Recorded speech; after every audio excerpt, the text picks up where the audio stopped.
I want you guys to know I just made a whole like 10-minute video and it was not recording. So I have to start this all over, but that's okay. I want you guys to have this information, and I just want to chit chat with you guys. So right now I am in clinicals. I'm in the car at Chili's, but I'm in clinicals because my clinicals for PHMNP is virtual. And I have about 4 minutes before I need to log back on because we're on a break right now. So this is the one thing that kind of stops people from going on to become PHMNPs is the difficulty in finding a preceptor. So I just want to tell you guys what I did and what I'm doing. I put a post on Facebook and in a nurse practitioner group, and I basically said, hey, I'm going back to school looking for a PHMNP preceptor, and I received an inbox from the preceptor that I'm with right now. She is not in my state, but we both do have multi-state licenses. I do think that does matter when you're talking about doing virtual. You are limited to the number of hours that you can do virtually. So if a program is 500 hours, you can do about 325 virtually, which is great. That's about 3 rotations, 375 I think it is, something like that. You can do at least 3 rotations virtually, and 2 have to be in person. You have to get in-person experience. I know some people would like to discount nurse practitioner students for that, psych NP students for that, because you can do it virtually. But I can assure you that probably a good 80%, 90%, if we're talking about just outpatient psych help, it's virtual. It is Zoom, it is Doxy, it is Doximity, it is UpDocs, it is virtual care. MD, DO, MP, licensed mental health therapists, clinical social workers, it is virtual. So I do feel like there's a value in doing your clinicals virtually because you get to see how it works. But it is also a lot of value in seeing patients in person. That is a difficult part because it's psych. Psych is way more, far more sensitive as far as the patient's privacy than other specialties. This is what I've noticed over the years. And if you're a nurse, an experienced nurse, a nurse practitioner, you know that any type of psych patient information is far more secure, right? That's just the way it is. So another thing that you guys is kind of a nuance.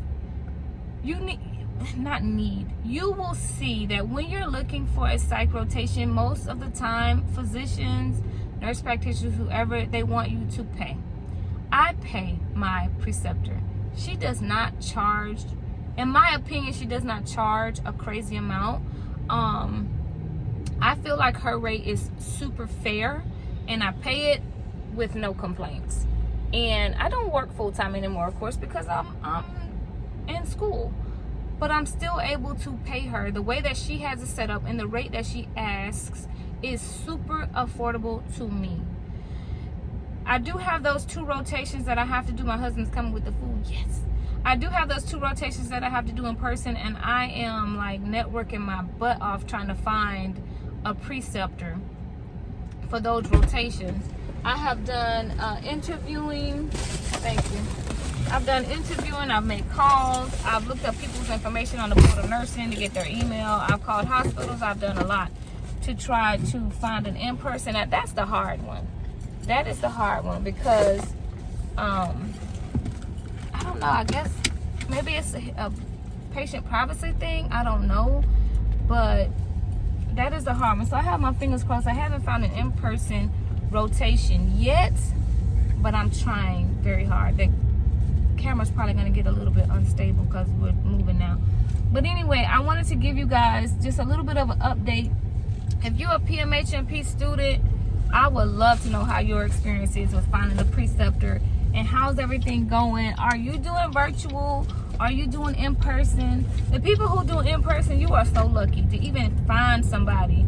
I'm like trying to find somebody with a private practice, maybe a person who's older and doesn't want to work as hard, because I will definitely do the work. But even that's hard. Even those providers, they might be physically in the office, but they're seeing their patients virtually, so I can't really do that. You know, I can't really do that. I need to find in hospital inpatient or outpatient that actually sees their patients in office. So that's what I'm working on, y'all. I'm learning a lot. There's still a lot to learn. I'm going to be honest with you. I feel like the PHMNP program requires a lot of studying, of diagnosing, and of the medications. It is something else. The psychotherapy side of it, I feel like as a nurse will come a whole lot easier. But the meds and the diagnosing is gonna take time to really study and put in the work. So anyway, I just want to make a quick video.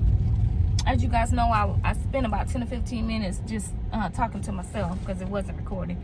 So this video, this is gonna be kind of short.